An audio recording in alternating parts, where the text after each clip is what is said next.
Good morning, everyone, and a warm welcome to this panel on managing global LNG supply and demand dynamics. My name is Vandana Hari. I am the founder and CEO of Vanda Insights. We provide global oil market macros. And with me today, I have what I would call a perfect composition of a panel to discuss the very, very exciting times that are now on the cusp in the global gas and LNG markets. And in a moment, I will tell you why I am so excited about it, and I'm sure these four gentlemen are as well. We have, starting from my left, Mr. Akshay Kumar, Petronet, India's largest LNG buyer. Ronan Andrew Barry, ExxonMobil, upstream anchored LNG super major. Mr. Izumi Kai of JERA, which is Japan's largest power generator and world's biggest LNG buyer.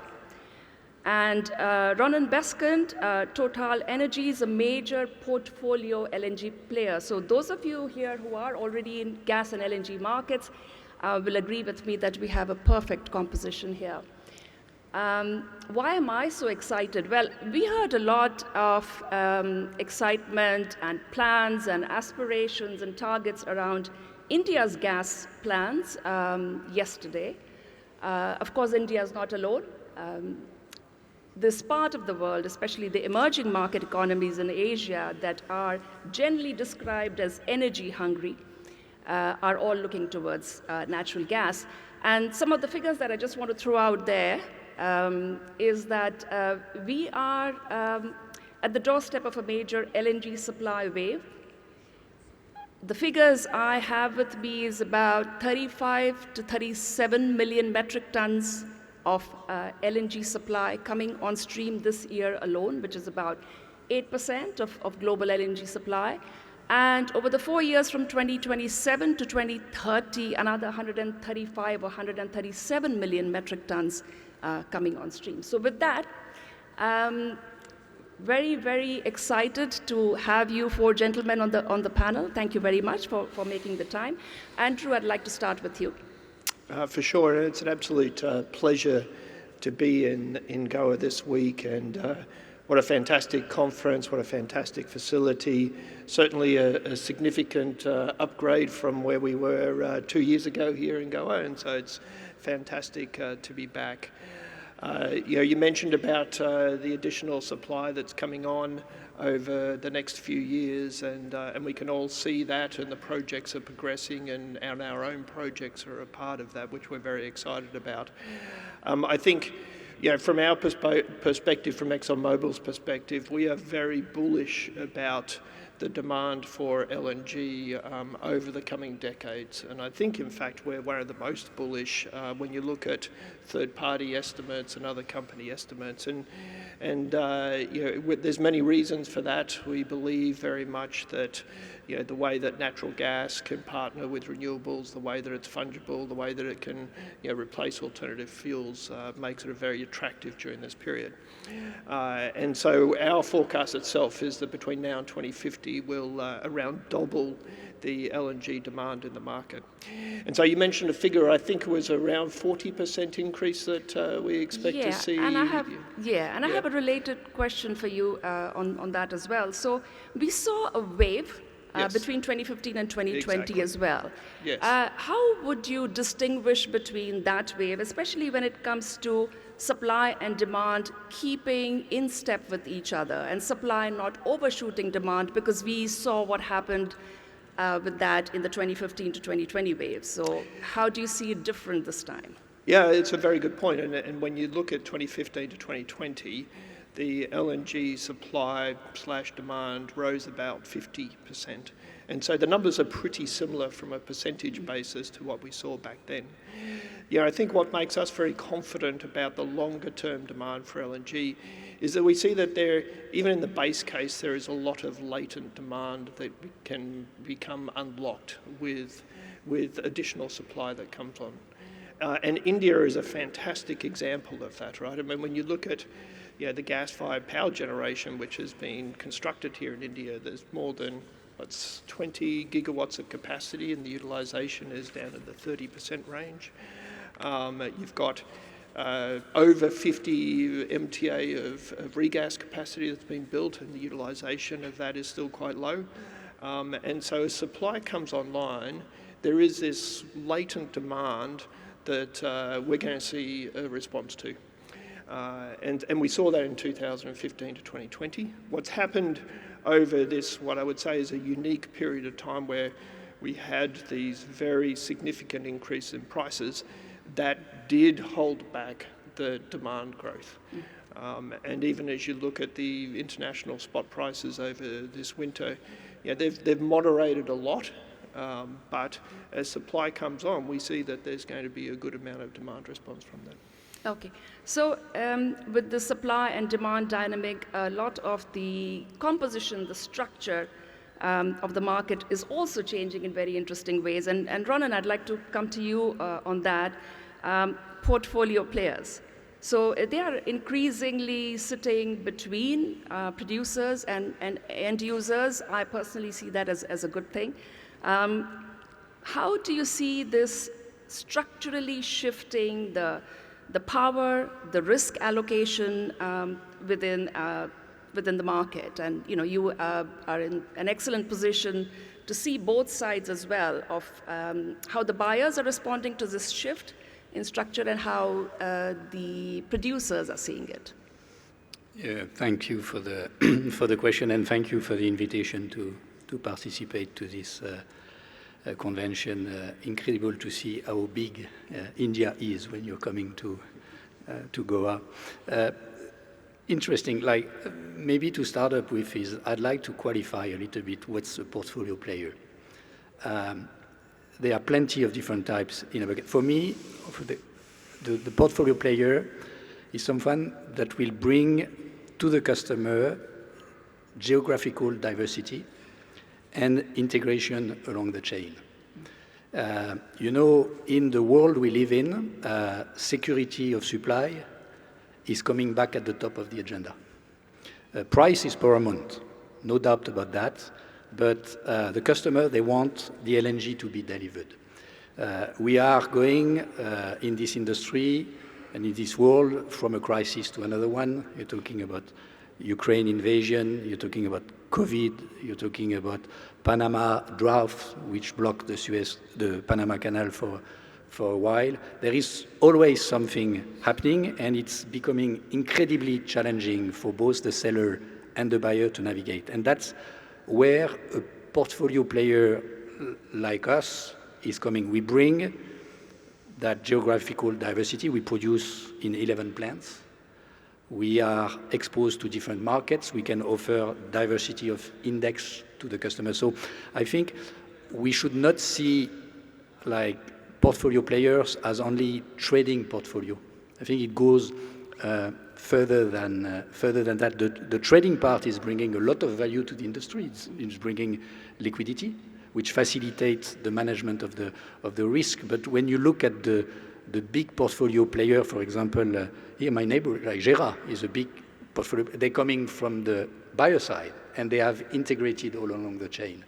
We are coming from the seller side, and we have integrated down the chain. So I think that's what is important today is for a customer, they see the portfolio player as someone that will deliver the molecule no matter what. Thank you for that. And as Izumi, Gera brings a very interesting perspective just by the sheer heft it has in the industry and the buying power as well. I'd like to get some perspective from you as a purchaser of LNG. We also hear a lot of changes happening in the LNG contract structure, and you have a very good insight into how IPPs, independent power producers, are looking at the opportunities that are coming their way. So talk to us a little bit about, from a buyers, importers, and IPP perspective, what are your aspirations? What are you looking for things to change in the market? Thank you very much. First of all, I'm pleased to attend this conference, and I'd like to share with you what we have experienced and also we are thinking about for the future. So from JERA's perspective, we supply about 30% of entire JERA's electricity demand based on the thermal power generation. So we purchase about 35 million ton per annum of LNG, which is critical to secure necessary volumes and also flexibility as well as price competitiveness. So historically, we needed to make sure stable supply, but also recently, due to the change in the market condition in Japan, such as nuclear resumption, renewable introduction, energy efficiency. So we need to manage the uncertainty of the future demand. So more and more flexible LNG, like a FOB contract, including shipping arrangement by ourselves, are quite important. But beyond Japan, we are, as a IPP investor, as well as a potential investor, we are considering how to utilize our portfolio beyond Japan. And the country, the situation in Asia differs. For example, in Southeast Asian countries, such as Vietnam, Thailand, Indonesia, Philippines, so they are all facing the issues of declining domestic gas, while electricity demand or energy demand is expected to continue to increase. So such countries, they are used to use gas, but switching from gas to relatively expensive LNG is not an easy job. So it is important from IPP investors' perspective in such Asian countries, we need to make sure whether respective country or energy players can commit for a long term based on the long-term procurement as well as a long-term offtake of electricity. So that's a typical situation in Asia. But when it comes to India, as explained earlier, I understand the huge potential of LNG import over the next 5 to 10 years. It could easily exceed 100 million ton per annum.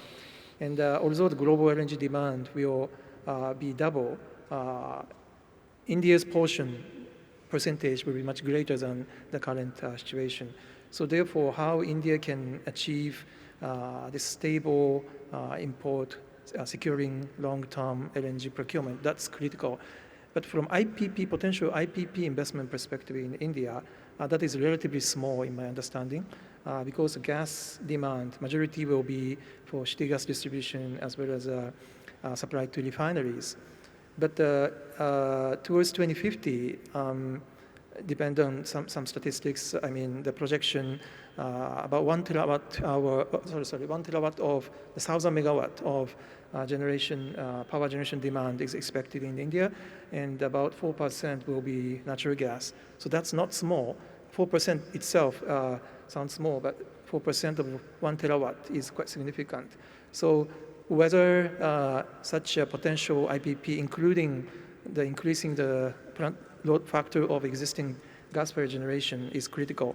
So therefore, in any case, long-term commitment of this off-taking of natural gas, regasified LNG, or power offtake will be important. That's my understanding. Yes, and great segue for my question for Akshay. Let's stay on the topic of gas in India and for power production. I think it's very well known that LNG affordability is a binding constraint as for power sector's use of gas in India. At what price range do you think LNG can genuinely scale in the power sector in India? Yeah. So first of all, good morning to my distinguished fellow panelists and wonderful audience.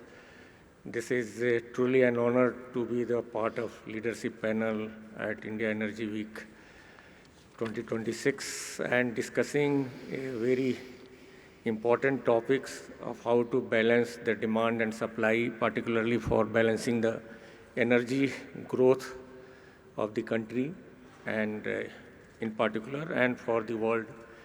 And as we know that everybody is looking towards India for increase of LNG consumptions particularly.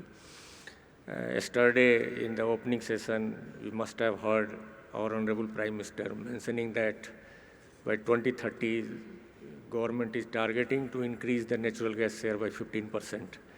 So that itself translates into almost increasing more than 3 times the present consumption of natural gas in the country. And as we know that we have a limited domestic availability of the natural gas, today we are able to meet 50% domestic and 50% import in form of LNG. But going forward, if we have to go 15% in primary energy mix, the LNG volume is going to more than 100 million ton, definitely, if we have to achieve this 15%. And presently we are consuming around 25 to 27 million ton. So there is going to be a substantial increase. But what are the challenges we are facing to consume this large volume of LNG? Entire world is struggling this energy trilemma of security, affordability, sustainability, and India is also in that web how to come out with this trilemma. On infrastructure part, that is the making the accessibility to the consumers, we are moving quite nicely. We are developing a lot of infrastructures to reach to the consumers where we can consume to that extent LNG. Even the terminal expansion is happening. Right now we have a 52.5 million ton capacity, but we are utilizing only 50%. So we can increase the utilization in the existing terminal itself, but going forward in coming 3 to 4 years, we are adding further 20 million tons of regas capacity. And the transmission and distribution networks is expanded to each and every nook and corner of the India to cover almost 100% population. So almost $60 billion investment is going on in infrastructure developments for reach of this natural gas. But the major challenge, we are facing the affordability, and we hope that this good news, what you told that around 33 million tons is coming in this year, the LNG capacity. Our information is that in coming 3 years' time, almost 160 to 180 million tons of LNG is being added in the international market. Majorly, US is leading, 70 million tons we are hearing, then Qatar, and even the Canada and other countries also adding. So LNG is going to come in the market, and we expect that the volatility which we faced in the past 3 to 4 years, particularly during the COVID period and then subsequently the Ukraine-Russia war, which led to the increase of price to unprecedented $80 per MMBTU, which nobody would have expected. That has jolted the confidence of the consumer, and we are struggling to convince the consumer that such shocks may not come in the future. Yeah. So that is the need of the hour, that this volatility is not good for anybody, whether it is for producers, suppliers, or consumers.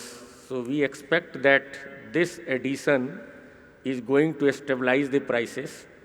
And you asked that what price will be the good for increasing the power consumptions.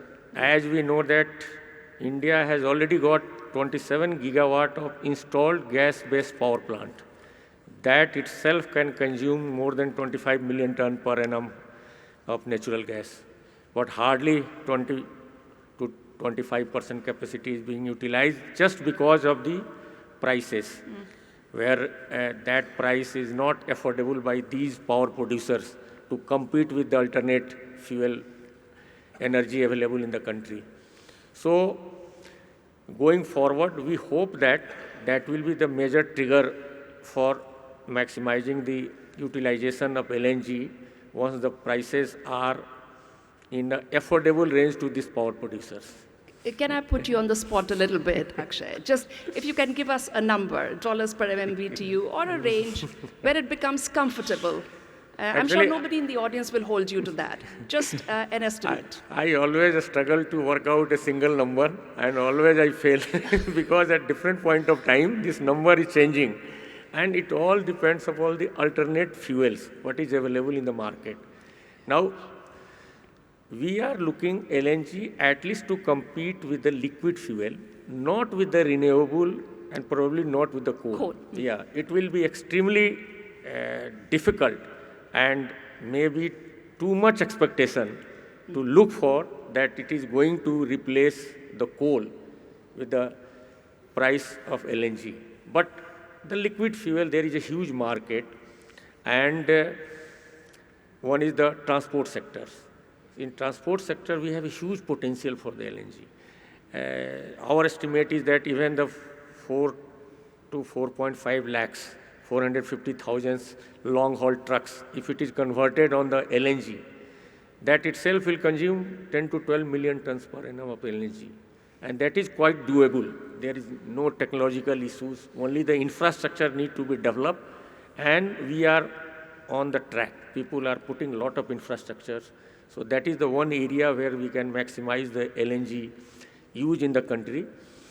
Second, what we talk CGD network is being developed, and majority of the fuel in the CGD network is the liquid fuel, whether it is LPG or if you go to the commercial or industrial, it will be the furnace oil, diesels, all those things, which our expectation is if the cost competitiveness with LNG is there, that can be easily replaced, which will maximize the use of LNG in the Indian scenario.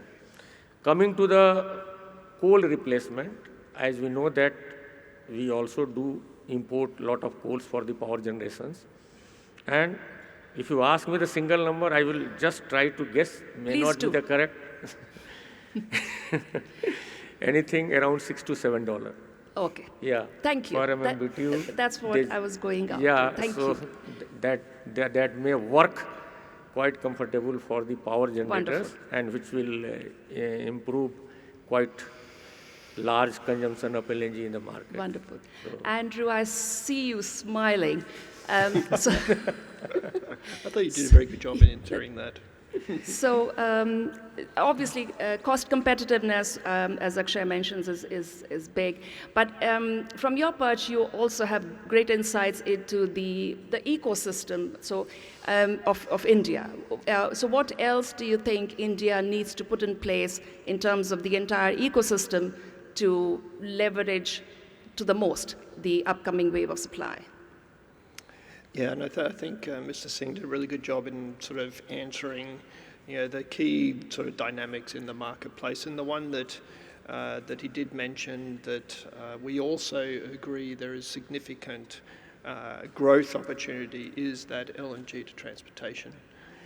I think the numbers, and Mr. Singh, you'll probably have better numbers than me, but I think there's like less than 1,000 heavy-duty trucks in India that are LNG powered trucks. In China, it's about 1 million. And if you look back over China's growth in that over the last 10 or so years, it has been extraordinary. And it's been driven by a number of different factors, primarily around regulatory support from the government, where they, particularly from an environmental perspective, as Mr. Singh described, that that LNG in transportation has the advantage on the environmental side, and then also can compete versus the liquid fuel. And so I think when you think about the ideal solution for energy for a particular consumer is where you can have something that's cheaper and more environmentally friendly. And if you can have that combination, then it's a real winner. So if you reflect on what China has done, the opportunity space, and what India can follow, and then you look back at, well, what has India done in this type of environment that has been very successful, and it is on the light vehicles with the CNG. And so the policies that India put in place that really helped with significant growth that has been seen in the CNG space, and again has helped from an environmental perspective, you can see that that potential can be duplicated in the heavy-duty trucks. And so we see great potential, particularly in that area. And then, I think Mr. Singh talked well about the other opportunities in the power generation space, in the petrochemical space, and in the CGT space. So a lot of opportunity, but certainly the one that stands out for us is in the transportation. Thank you.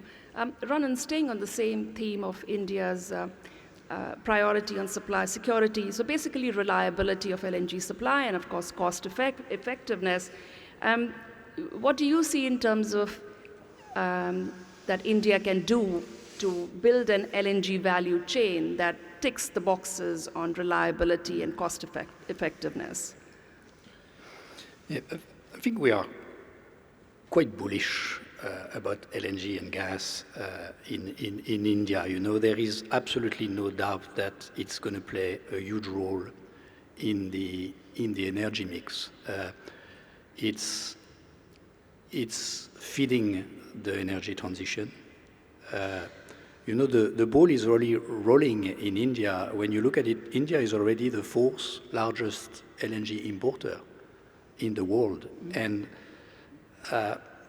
the prices are still quite high, because if we want basically the gas to develop further, obviously there is a big question, as it was put forward by Mr. Singh, about the affordability of the molecules.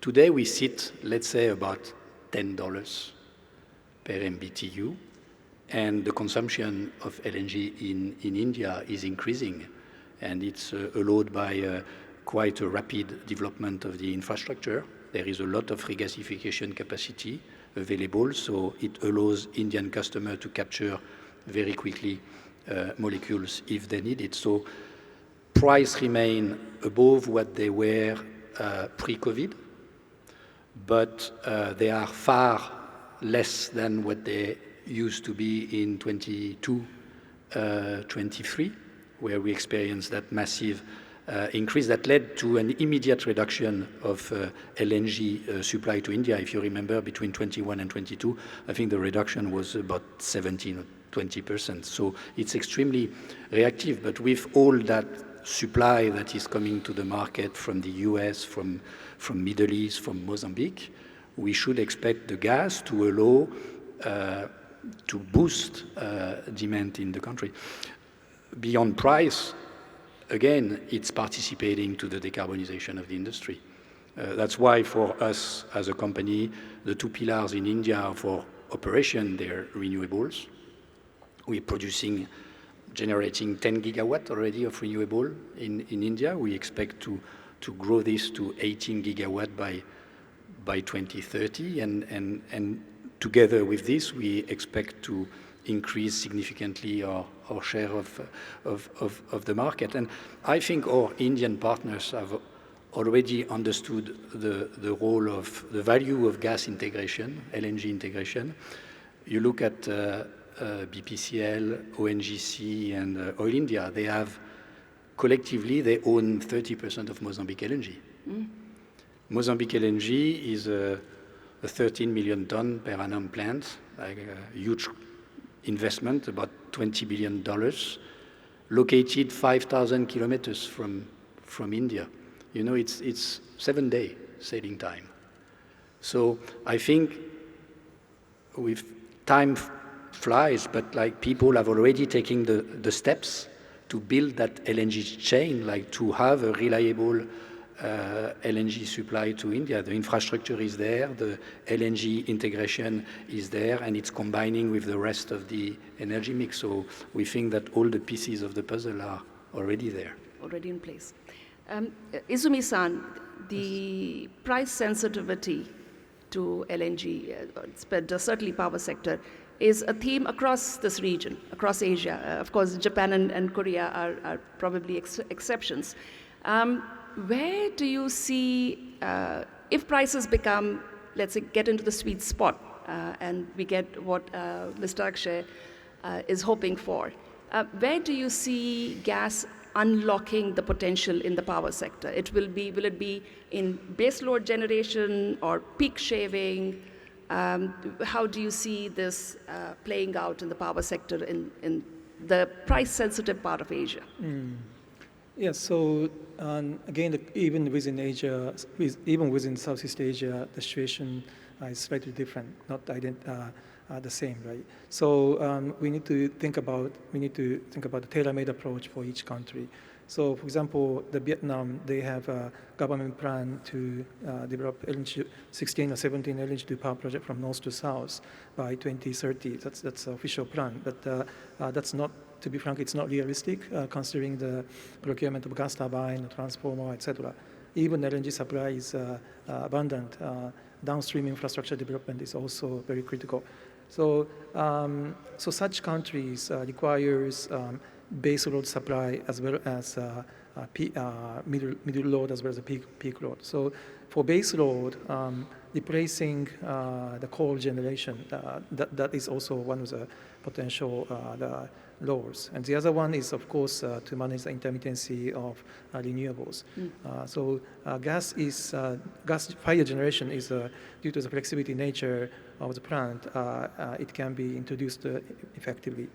And on the other hand, for example, India, as I mentioned earlier, power generation, gas-fired generation may have a relatively small increase compared against other laws. But I think whether that is used for base load or middle load, and whether that is a little bit expensive or not, how each government or how each utilities or IPP developers trying to secure stable generation or stable supply of gas, and also maybe from big picture perspective, stable energy system management, that is important. So if, for example, in India, we see more and more 500 gigawatt of renewables in 5 years, and even the base load coal, the generation output may need to be adjusted. So we may even consider coal plus battery, for example, so that renewable can be fully maximized, and after the evening or early morning before sun rises, such stored electricity could be used to make sure coal-fired generation can continue generation, but part of the electricity can be stored for the release when needed. So, we need to think about gas load as a base power, middle power, as well as coal generation in consideration of increasing renewable generation capacities. Indeed. So you don't see coal's share dramatically shrinking anytime, do you? Let's say looking beyond this decade in this part of the world? So in reality, for example, in Southeast Asia, Philippines and Vietnam, and Indonesia, they rely heavily on coal. So they're trying to reduce the reliance on coal, at least try to stop the new coal-fired generation development. But for example, what is happening in the Philippines is they want to introduce more LNG, but in addition to the price, the affordability part, it's the difficulty in securing the equipment. So therefore, and this is influenced partially by the increasing electricity demand globally. Even the developed countries such as the United States, Japan, due to the, for example, AI data center development, power demand is increasing and resulting in the competition in sourcing such a gas turbine and transformer, etc. So it's not realistic for such price-sensitive Southeast Asian countries to introduce sizable amount of gas-fired generation on a greenfield basis. Indeed. So therefore, they cannot help by relying on coal generation. But we need to think about how to consider lowering the emission, even new coal is introduced, maybe higher efficient coal or potential combination with ammonia combustion, etc. And maybe in the future, even gas will combine with hydrogen, so that as a whole, emission can be reduced towards 2050 or beyond. Yeah, thank you for that. Yeah. Akshay, I come back to you for the last word on another very interesting dynamic of the market, and especially from India's perspective, which is the share or the mix of term contracts versus spot contracts. So how do you see, well, spot, medium term, and long term? In the LNG world, we've talked about 25 and 30-year contracts is how it started. How do you see this playing out for India? What would be your preference in terms of the tenure of contracts? Yeah. So, first of all, just a small corrections. In 2019-20, India imported almost 26 million tons of LNG. And then the COVID started, and there was a drastic reductions in the LNG import, and it went down as low as 19 million tons in 2022. So from 26 in 1920, now last year we have come to 27 in 5 years. So the net effect of COVID and the Ukraine war and the high volatility of the LNG prices, that caused a lot of demand destructions in the country. And going forward, we expect that the confidence building with the consumers is happening. And the India could be saved during this volatile period because of the very large contracts on long term. We were having almost 80% on long term, main with the Qatars and my other friends, ExxonMobil, that they maintained the supply without any disruptions, even though prices were going $35, $40, $50, supplying on the long-term basis. And that saved the country for the main demand in the fertilizer sector, that is, and CGDs. That is the two major sectors which require a stable supply of the natural gas. So going forward, for any country, security of supply is equally important, and you need to have a long-term contract for the base load requirements. And we should have some cushion to play with when you get the opportunity of such drastic reductions, and then you mix up the two volumes and manage the portfolio. So my view would be not go totally on the spot, not go totally on the long terms, but have a right mix. And the right mix, we have analyzed all the consuming countries across the world, and we could find that for all consuming nations, at least they maintain 60 to 70% on the long terms. They never go 100% on the long terms, and they keep some cushion for the spot prices, which helps the country in some volatile conditions. And if the prices are very high, you don't consume it and manage the things by efficiency and by whatever, as the Europe did, that they reduced the temperature from 25 degree to 15 degree to save 15% energy consumption. Yeah. So in case of crisis, you can look for that one. Yeah. So, and going forward, you know that India energy consumption is 1/3 of global average. We have 18% of globe populations, but we only consume 6% of overall energy consumed in the world. So seeing our GDP growth and going forward, there is a huge requirement of energy. So it is not the small increment, it will be quantum increase in the energy in the country. And I think all form of energy will be required in India. Absolutely. Yeah. On those words, we were having so much fun. We ran out of time just too quickly. I hope you found this informative. Please join me in thanking this illustrious panel. Thank you, gentlemen. Thank you. Thank you.